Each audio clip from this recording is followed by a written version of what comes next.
The kind of damage control that the government has been trying to do hasn't really helped out here. I'm standing just meters away from the Nepal parliament, and this is the second day of the deadly protest that erupted. More than 20 people died and more than 500 have been injured till now. If I can move a little further, you can see the Nepali police in riot gear that has been deployed in one of the areas just merely 100 meters away from the Nepal parliament. There are hundreds and hundreds of protesters who have come down here.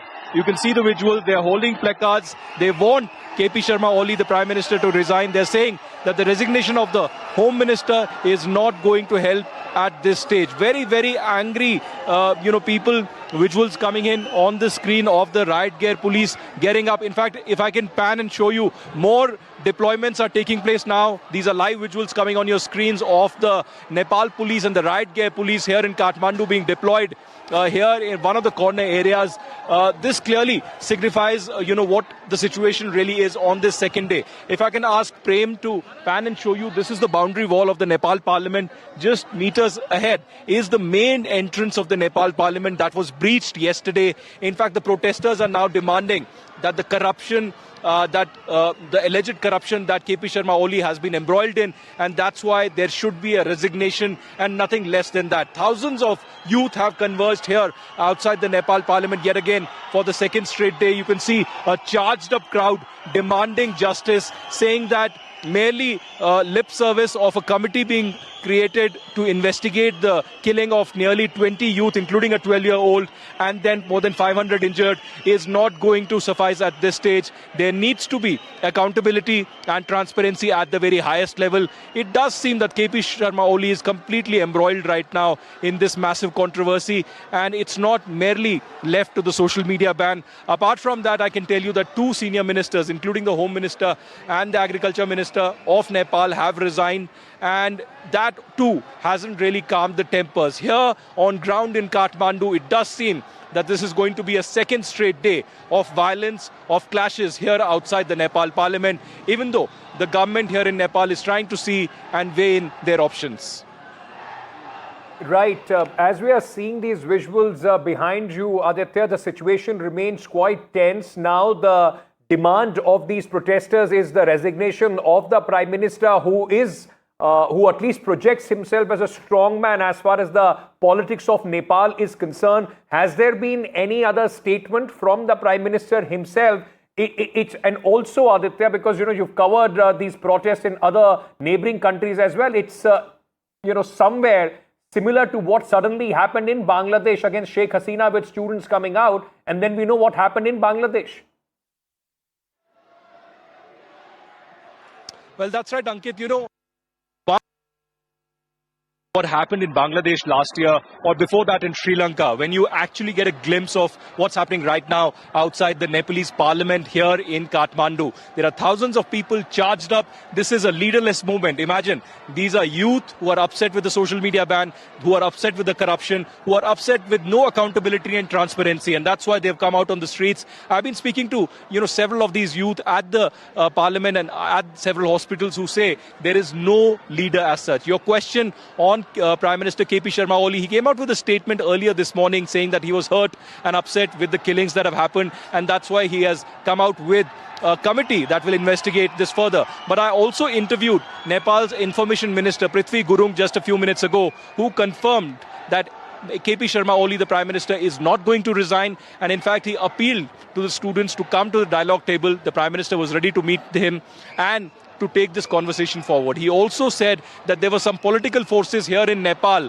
who were trying to provoke these violent protests, and there were some anarchists that had led to the massive killings and protests yesterday. But here, right behind me, my video journalist Prem Singh showing you some very, very volatile visuals of the protesters completely charged up, holding banners and demanding justice and accountability from the government. They're saying nothing less than the resignation of KP Sharma Oli is going to help in this scenario. Apart from that, Ankit, also, there have been instances since early morning today of several leaders from the Communist Party, their houses being ransacked and gutted completely. That includes the house of Prachanda as well, a very popular leader here of the Communist Party. Apart from that, former Prime Minister Deoba's residence has been completely gutted. Local media has been reporting on that.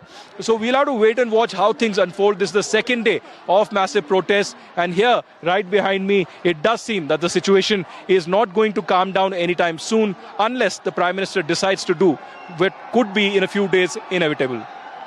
All right, Aditya, while we are with you, but these are some live visuals coming in from some other parts of Kathmandu where stone pelting has erupted. There is stone pelting going on, and in response, tear gas is being used by the security forces to try and disperse the crowd.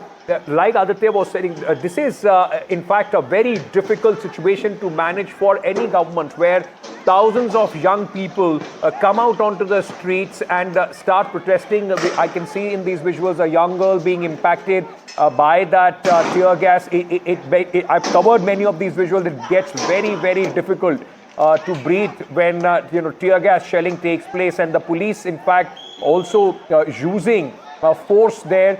These are visuals coming in from some parts of the capital city, Kathmandu.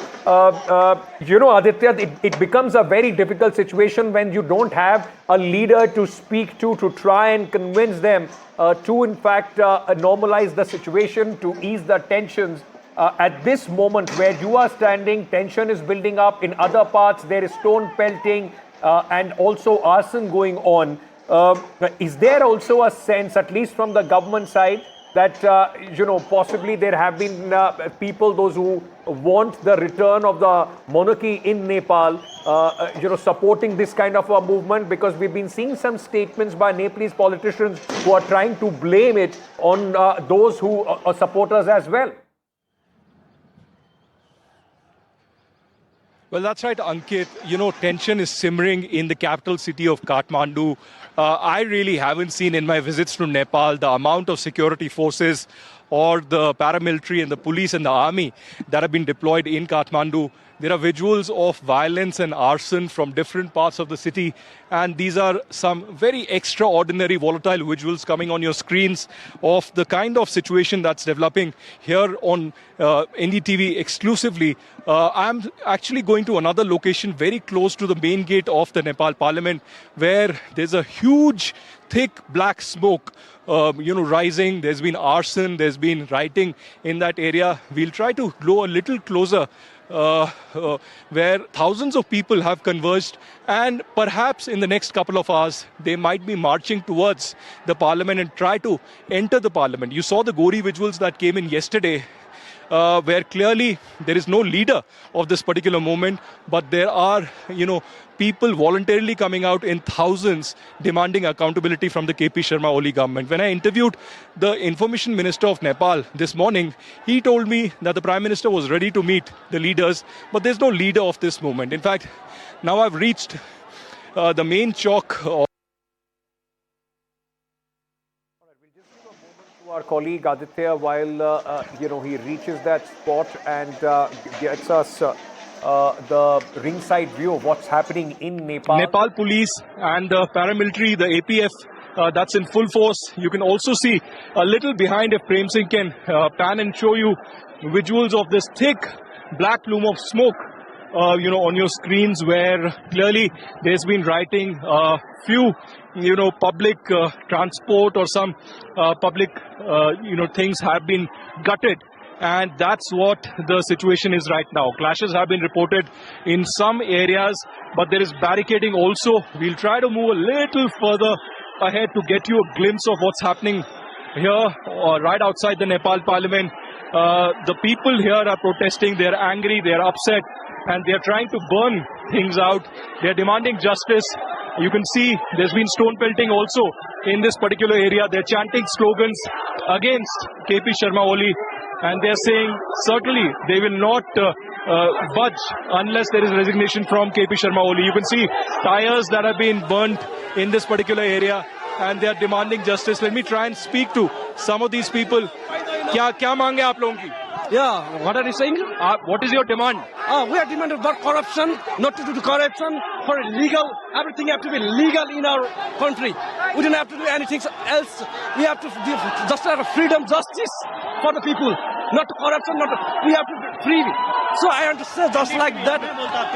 आपका हिंदी में मैं क्या बोलना चाहता हूँ कि आपको ये देश में जो करप्शन हो रहा है ये उसको बंद करना चाहिए. इसको अभी थोड़ी बाद में और देश की जैसे होता है ना फ्रीडम लीगल रूप में चलते हैं ना वैसा ही होना चाहिए. उसके बाद ये देश ऊपर जाएगा. और स्टूडेंट को मारना नहीं चाहिए. किसी को भी मारने का हक किसी को भी नहीं. अगर मारना है तो इसके अंदर से थोड़ा थोड़ा गोली चलाना पड़ेगा. I spoke to one of the ministers, Prithvi Gurung, this morning. He told me that KP Sharma Oli, the Prime Minister, will not resign. How do you react to that? I react to that like why he is not resigning, what he is doing in Nepal. What about the law and order which is going on in Nepal now? You are seeing the live scenario what is going on at the straight away from the parliament of Nepal, and people are so aggressive here. The youngsters are here, right? And don't they think about they are the future generation of this country and they are going to make this country, right?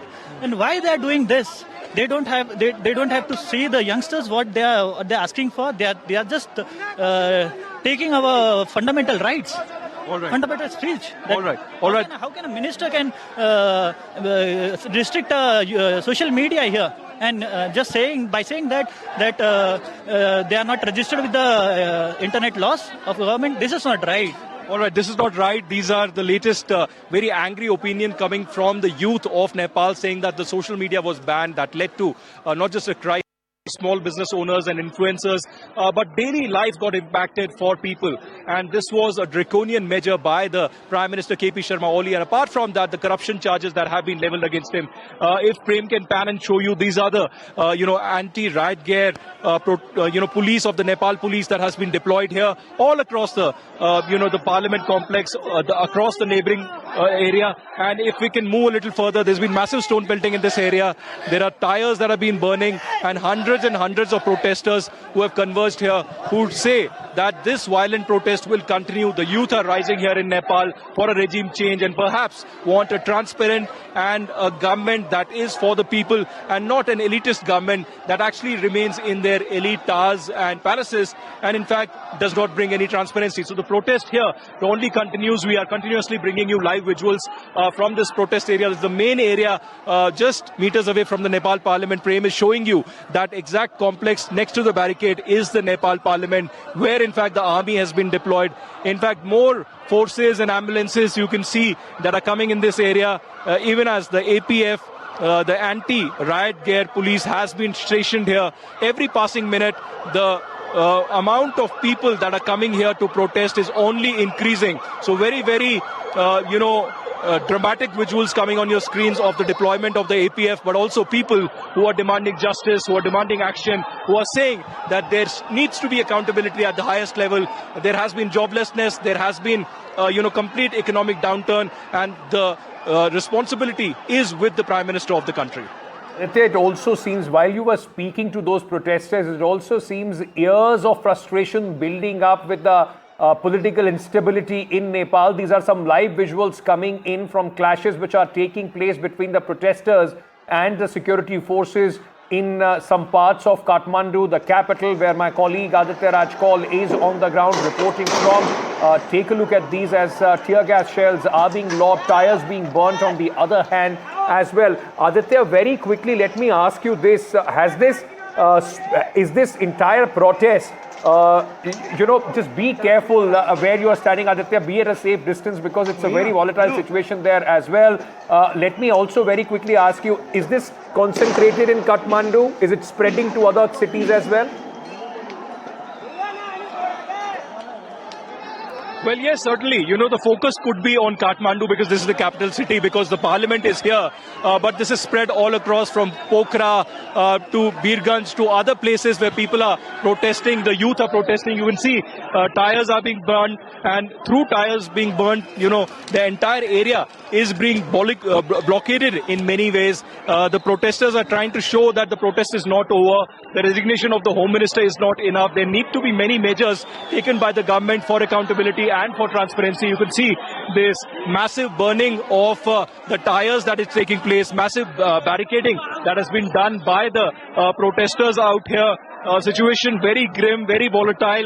Every passing minute outside the Nepal parliament, there have been reports that there's been some planning of yet again intruding inside the parliament very forcefully, and that's why you can see, apart from this, tires burning, etc., visuals that are coming in, there's massive deployment of the security forces also that has taken place. If I can move a little further towards the Nepal parliament, you can see this massive barricade and you can see the security forces. I'll ask Prem to give you a round view of this entire location, from the barricades and the empty road right outside the Nepal parliament to the deployment of the security forces on the entire stretch of this boundary wall in each and every corner. You can see the Nepal police, you can see the APF, and you can see the army and the paramilitary that is in full force out here. So clearly, very, very dramatic visuals of the way situation is right now. You can see slowly and steadily the protesters are inching closer towards the parliament. Live visuals coming on your screen only on NDTV, where you can see the protesters slowly and steadily trying to break the barricades, trying to actually move the APF personnel and the Nepal police a little further and entering the main chowk area right outside the Nepal parliament. It seems that in the next few minutes, or perhaps in the next couple of hours, the move could be to enter the parliament yet again, just like the visuals came in yesterday. There were a lot of killings, there were tear gas shells also fired, and that as a result, more than 500 people are in the hospital across Kathmandu. But here, right behind me, the clashes are not stopping, the anger is not stopping. The protesters are saying that they will continue to protest as much as possible till there is pressure to that level to the Nepal government, that there is resignation at the highest level. That's the topmost demand right now. They're saying that international media is reporting on the social media ban, but that's not their main concern. Their main concern is transparency, accountability, economic measures, and also a regime change, a positive democratic regime change through the resignation of the Prime Minister KP Sharma Oli. The government, on the other hand, is defiant. They're saying that they will not resign, they will not succumb to the pressure of the protesters because there are anarchists who are part of this protest. But you can see now action live on your screen. Protesters have broken the barricade and are marching ahead towards the parliament. Live visuals on your screens of clashes erupting between the security forces and the forces are moving ahead towards the parliament. There are stones being pelted towards the security forces. We are trying to move a little back to avoid the clashes here, but the protesters are moving closer to keep your backs towards the security forces, because there is stone pelting going on towards from the protesters as well. Yes. Very quickly, we are also getting information that the Prime Minister has called for an all-party meeting, and he has also called the students for dialogue.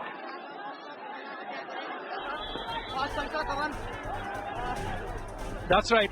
In fact, the Prime Minister has called an all-party meeting. When I spoke to Prithvi Gurung, the Information Minister of Nepal, he had confirmed to me that the Prime Minister will be meeting all political parties. He also said that he has offered to meet the protesters and the leaders of the protest. But the big question here is that who is the leader of this protest? This is a sporadic protest that is happening, spontaneous protest that's happening. You can see the protesters climbing the main chalk area entirely. There are tires burning all across, and there are hundreds and hundreds of protesters holding the Nepalese flag, demanding justice, demanding accountability from the government, and saying that such corruption and such lackadaisical approach from the government cannot be tolerated when there are hundreds of people who are completely jobless and do not have any kind of measures in place from the Nepal government. So as of now, there's a complete wall that has been created by the Nepal police, and of course at the same time from the APF, the paramilitary police. They're trying to barricade the area where the entrance of the Nepal parliament really is. But you can also see the anger slowly and steadily from the back alleys and narrow alleys. The protesters have now reached the main area, which is just barely walking distance and merely meters away from the main entrance of the parliament. So we'll have to wait and watch whether there will be a breach yet again, because remember, while there is Nepal police and the paramilitary forces outside, inside the parliament, the army has been deployed. So right here, if I can show you, there's a barricade here.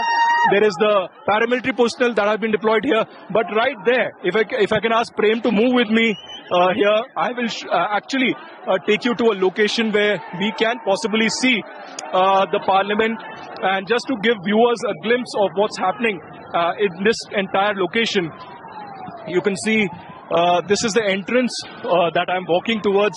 This is the main entry of the Nepal parliament, and this is the area where there has been a barbed wire that has just been installed. You can see just behind this barbed wire is an entire force, which is the Nepal army that has been deployed inside the parliament. These are live exclusive visuals coming on your screen of barricading that's been done, the barbed wires. Behind the barbed wires, there is the Nepal army, and behind the Nepal army is the building of the Nepal parliament that was breached yesterday and stormed yesterday. So these are exclusive visuals of the measures that have been taken by the Nepal government and the Nepali security forces out here.